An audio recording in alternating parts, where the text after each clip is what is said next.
اسلام سے پہلے عرب کے جو حالات تھے ان پر گفتگو کرتے ہوئے منحصر معلوم ہوتا ہے کہ وہاں کی حکومتوں، سرداریوں اور مذاہب و ادیان کا بھی ایک مختصر سا خاکہ پیش کر دیا جائے تاکہ ظہور اسلام کے وقت جو پوزیشن تھی وہ بآسانی سمجھ میں آ سکے۔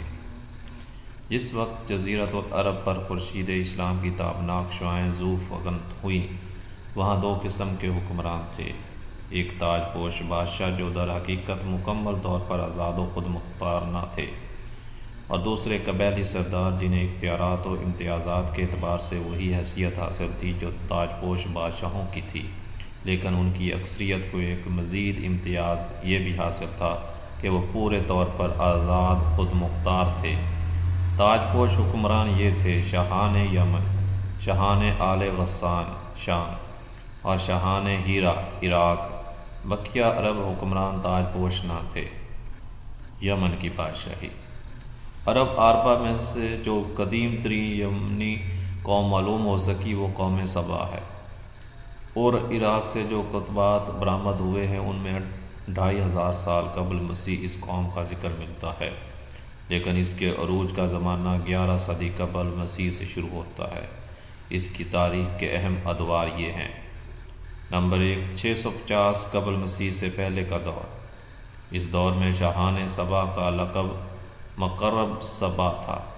ان کا پایہ تخت سروہ تھا جس کے کھنڈر آج بھی معارب کے مغرب میں ایک دن کی راہ پر پائے جاتے ہیں اور خریبہ کے نام سے مشہور ہیں۔ اسی دور میں معارب کے مشہور بند کی بنیاد رکھی گئی جسے یمن کی تاریخ میں بڑی اہمیت حاصل ہے۔ کہا جاتا ہے کہ اس دور میں سلطنت سبا کو اس قدر عروج حاصل ہوا کہ انہوں نے عرب کے اندر اور عرب سے باہر جگہ جگہ اپنی 9 آبادیاں قائم کر لی تھیں۔ دوسرا، 650 قبل مسیح سے 115 قبل مسیح تک کا دور۔ اس دور میں سبا کے بادشاہوں نے مقرب کا لفظ چھوڑ کر ملک بادشاہ کا لقب اختیار کر لیا اور سرواہ کے بجائے معارب کو اپنا دارالسلطنت بنایا۔ اس شہر کے کھنڈر آج بھی صنعاء کے 60 میل مشرق میں پائے جاتے ہیں۔ نمبر 3، 115 قبل مسیح سے 300 عیسوی تک کا دور۔ اس دور میں سبا کی مملکت پر قبیلہ عمیر کو غلبہ حاصل رہا اور اس نے معارب کے بجائے ایدان کو اپنا پایہ تخت بنایا۔ پھر ایدان کا نام ظفار پڑ گیا جس کے کھنڈرات آج بھی شہر یریم کے قریب ایک مدور پہاڑی پر پائے جاتے ہیں۔ یہی دور ہے جس میں قوم سبا کا زوال شروع ہوا۔ پہلے نبطیوں نے شمالی حجاز پر اپنا اقتدار قائم کر کے سبا کو ان کی 9 آبادیوں سے نکال باہر کیا۔ پھر رومیوں نے مصر و شام اور شمالی حجاز پر قبضہ کر کے ان کی تجارت کے بحری راستے کو مخدوش کر دیا اور اسی طرح ان کی تجارت رفتہ رفتہ تباہ ہو گئی۔ ادھر قحطانی قبائل خود بھی باہم دست و گریباں تھے۔ ان حالات کا نتیجہ یہ ہوا کہ قحطانی قبائل اپنا وطن چھوڑ کر ادھر ادھر پراگندہ ہو گئے۔ 300 عیسوی کے بعد سے آغاز اسلام تک کا دور۔ اس دور میں یمن کے اندر مسلسل اضطراب و انتشار برپا رہا۔ انقلابات آئے، خانہ جنگیاں ہوئیں اور بیرونی قوموں کو مداخلت کے مواقع ہاتھ آئے، حتیٰ کہ ایک وقت ایسا بھی آیا کہ یمن کی آزادی سلب ہو گئی۔ چنانچہ یہی دور ہے جس میں رومیوں نے عدن پر فوجی تسلط قائم کیا اور ان کی مدد سے حبشیوں نے حمیر و ہمدان کی باہمی کشاکش کا فائدہ اٹھاتے ہوئے 340 عیسوی میں پہلی بار یمن پر قبضہ کیا، جو 378 عیسوی تک برقرار رہا۔ اس کے بعد یمن کی آزادی تو بحال ہو گئی مگر معارب کے مشہور بند میں رخنے پڑنے شروع ہو گئے، یہاں تک کہ بالآخر 450 یا 451 میں بند ٹوٹ گیا اور وہ عظیم سیلاب آیا جس کا ذکر قرآن مجید سورہ سبا میں سیل ارم کے نام سے کیا گیا ہے۔ یہ بڑا زبردست حادثہ تھا۔ اس کے نتیجے میں بستیوں کی بستیاں ویران ہو گئیں اور بہت سے قبائل ادھر ادھر بکھر گئے۔ پھر 523 عیسوی میں ایک اور سنگین حادثہ پیش آیا، یعنی یمن کے یہودی بادشاہ ذونواس نے نجران کے عیسائیوں پر ایک ہیبت ناک حملہ کر کے انہیں عیسائی مذہب چھوڑنے پر مجبور کرنا چاہا۔ اور جب وہ اس پر آمادہ نہ ہوئے تو ذو النواس نے خندقیں کھدوا کر انہیں بھڑکتی ہوئی آگ کے الاؤ میں جھونک دیا۔ قرآن مجید میں سورہ بروج کی آیت قتل اصحاب الخدود میں اسی لرزہ خیز واقعے کی طرف اشارہ کیا ہے۔ اس واقعے کا نتیجہ یہ ہوا کہ عیسائیت جو رومی بادشاہوں کی قیادت میں بلاد عرب کی فتوحات اور توسیع پسندی کے لیے پہلے سے ہی چست چاقو تھی، انتقام لینے پر تل گئی اور حبشیوں کو یمن پر حملے کی ترغیب دیتے ہوئے انہیں بحری بیڑا مہیا کیا۔ حبشیوں نے رومیوں کی شہ پا کر 525 عیسوی میں اریات کی زیر قیادت 70,000 فوج سے یمن پر دوبارہ قبضہ کر لیا۔ قبضہ کے بعد ابرتان تو شاہ حبش کے گورنر کی حیثیت سے اریات نے یمن پر حکمرانی کی، لیکن پھر اس کی فوج کے ایک ماتحت کمانڈر ابرہا نے اسے قتل کر کے خود اقتدار پر قبضہ کر لیا اور شاہ حبش کو بھی اپنے اس تصرف پر راضی کر لیا۔ یہ وہی ابرہا ہے جس نے بعد میں خانہ کعبہ کو ڈھانے کی کوشش کی اور ایک لشکر جرار کے علاوہ چند ہاتھیوں کو بھی فوج کشی کے لیے ساتھ لایا، جس کی وجہ سے یہ لشکر اصحاب فیل کے نام سے مشہور ہو گیا۔ ادھر واقعہ فیل میں حبشیوں کو جو تباہی ہوئی، اس سے فائدہ اٹھاتے ہوئے اہل یمن نے حکومت فارس سے مدد مانگی اور حبشیوں کے خلاف علم بغاوت بلند کر کے سیف ذی یزن حمیری کے بیٹے مادی اور کرب کی قیادت میں حبشیوں کو ملک سے نکال باہر کیا اور ایک آزاد و خود مختار قوم کی حیثیت سے مادی اور کرب کو اپنا بادشاہ منتخب کر لیا۔ یہ 575 عیسوی کا واقعہ ہے۔ آزادی کے بعد مادی اور کرب نے کچھ حبشیوں کو اپنی خدمت اور شاہی جلو کی زینت کے لیے روک لیا، لیکن یہ شوق مہنگا ثابت ہوا۔ ان حبشیوں نے ایک روز مادی اور کرب کو دھوکے سے قتل کر کے ذی یزن کے خاندان سے حکمرانی کا چراغ ہمیشہ کے لیے گل کر دیا۔ ادھر کسریٰ نے اس صورتحال کا فائدہ اٹھاتے ہوئے صنعا پر ایک فارسی النسل گورنر مقرر کر کے یمن کو فارس کا ایک صوبہ بنا لیا۔ اس کے بعد یمن پر یکے بعد دیگرے فارسی گورنروں کا تقرر ہوتا رہا، یہاں تک کہ آخری گورنر بازان نے 628 عیسوی میں اسلام قبول کر لیا اور اس کے ساتھ ہی یمن فارسی اقتدار سے آزاد ہو کر اسلام کی عملداری میں آ گیا۔ ہیرا کی بادشاہی۔ عراق اور اس کے نواحی علاقوں پر قریش کبیر خورس یا سائرس ذوالقرنین 557 قبل مسیح سے 529 قبل مسیح کے زمانے ہی سے اہل فارس کی حکمرانی چلی آ رہی تھی۔ کوئی نہ تھا جو ان کے مد مقابل آنے کی جرأت کرتا، یہاں تک کہ 326 کا قبل مسیح میں اسکندر مقدونی نے دارا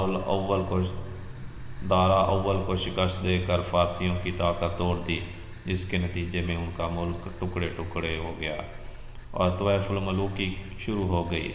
یہ انتشار 630 عیسوی تک جاری رہا اور اسی دوران قحطانی قبائل نے ترک وطن کر کے عراق کے ایک بہت بڑے شاداب سردی علاقے اور پر بود و باش اختیار کی۔ پھر عدنانی تارکین وطن کا ریلا آیا اور انہوں نے لڑ پھڑ کر جزیرہ فراتیہ کے ایک حصے کو اپنا مسکن بنا لیا۔ ادھر 626 میں ارد شیر نے جب ساسانی حکومت کی داغ بیل ڈالی تو رفتہ رفتہ فارسیوں کی طاقت ایک بار پھر پلٹ آئی۔ ارد شیر نے فارسیوں کی شرازہ بندی کی اور اپنے ملک کی سرحد پر آباد عربوں کو زیر کیا۔ اسی کے نتیجہ میں قزاق نے ملک شام کی راہ لی، جبکہ ہیرا اور بار کے عرب باشندوں نے بازگزار بننا گوارا کیا۔ ارد شیر کے عہد میں ہیرا وادیۃ العراق اور جزیرہ کے ربی اور مزری قبائل پر ذیم الوضع کی حکمرانی تھی۔ ایسا معلوم ہوتا تھا کہ ارد شیر نے محسوس کر لیا تھا کہ عرب باشندوں پر براہ راست حکومت کرنا اور انہیں سرحد پر لوٹ مار سے باز رکھنا ممکن نہیں، بلکہ اس کی صرف ایک ہی صورت ہے کہ خود کسی ایسے عرب کو ان کا حکمران بنا دیا جائے جسے اپنے کنبے قبیلے کی حمایت و تائید حاصل ہو۔ اس کا ایک فائدہ یہ بھی ہوگا کہ بوقت ضرورت رومیوں کے خلاف ان سے مدد لی جا سکے گی اور شام کے روم نواز عرب حکمرانوں کے مقابل عراق کے ان عرب حکمرانوں کو کھڑا کیا جا سکے گا۔ شاہانہ ہیرا کے پاس فارسی فوج کی ایک یونٹ ہمیشہ رہا کرتی تھی، جس سے بادیہ نشین عرب باغیوں کی سرکوبی کا کام لیا جاتا تھا۔ 668 عیسوی کے عرصے میں جزیمہ فوت ہو گیا اور عمرو بن عدی بن نصر رخمی اس کا جانشین ہوا۔ یہ قبیلہ لخم کا پہلا حکمران تھا اور شاہپور اردشیر کا ہم عصر تھا۔ اس کے بعد قباز زبن فیروز کے عہد تک ہیرا پر لخمیوں کی مسلسل حکمرانی رہی۔ قباز کے عہد میں مزدک کا ظہور ہوا جو ابائیت کا علم بردار تھا۔ قباز اور اس کی بہت ساری رایا نے مزدک کی ہمنوائی کی۔ پھر قباز نے ہیرا کے بادشاہ منظر بن مسمع کو پیغام بھیجا کہ تم بھی یہی مذہب اختیار کر لو۔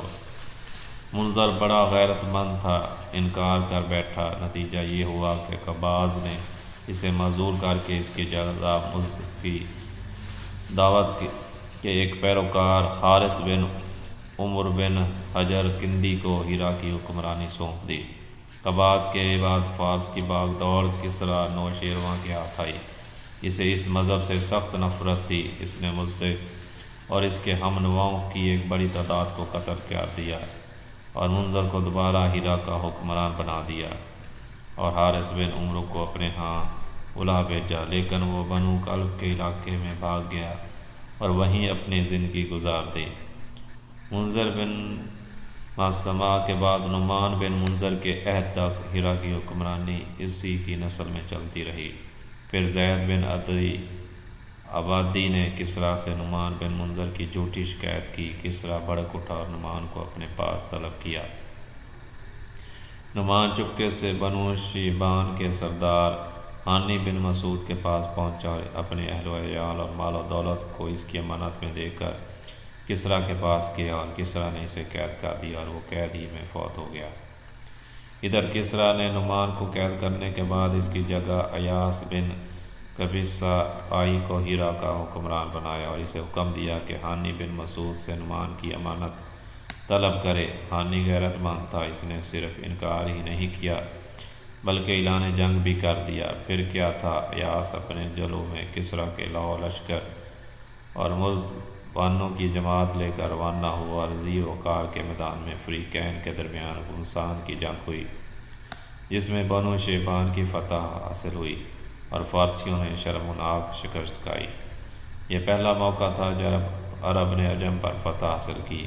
یہ واقعہ نبی صلی اللہ علیہ وسلم کی پیدائش کے تھوڑے ہی دنوں بعد کا ہے۔ آپ صلی اللہ علیہ وسلم کی پیدائش ہیرا پر ایاس کی حکمرانی کے 8ویں مہینے میں ہوئی تھی۔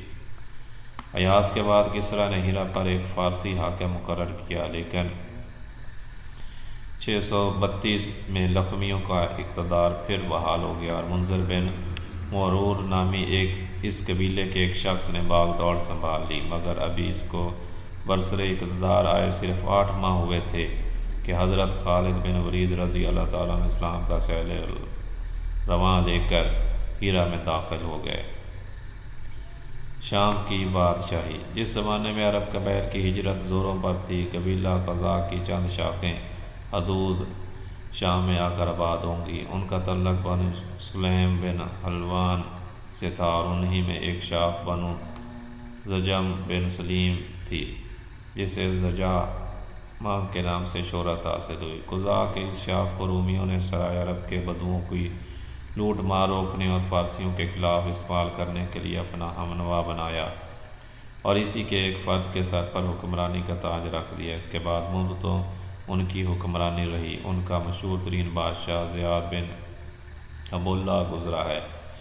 اندازہ کیا گیا کہ زجامہ کا دور حکومت پوری دوسری صدی عیسوی پر محیط رہا۔ اس کے بعد دیارے میں آل غسان کی آمد ہوئی اور زجامہ کی حکمرانی جاتی رہی۔ آل غسان نے بنو زجم کو شکست دے کر ان کی ساری قلمروں پر قبضہ کر لیا۔ یہ صورتحال دیکھ کر رومیوں نے بھی آل غسان کو دریائے شام کے عرب باشندوں کا بادشاہ تسلیم کر لیا اور آل غسان کا پایہ تخت دومتت الجندل تھا اور رومیوں کے اعلیٰ کار کی حیثیت سے دیار شام پر ان کی حکمرانی مسلسل قائم رہی تاان کہ خلافت فاروقی میں 13 ہجری میں یرموک کی جنگ پیش آئی اور آل غسان کا آخری حکمران جبلہ بن ایہم حلقہ بگوش اسلام ہو گیا، اگرچہ اس کا غرور اسلامی مساوات کو زیادہ دیر تک برداشت نہ کر سکا اور وہ مرتد ہو گیا۔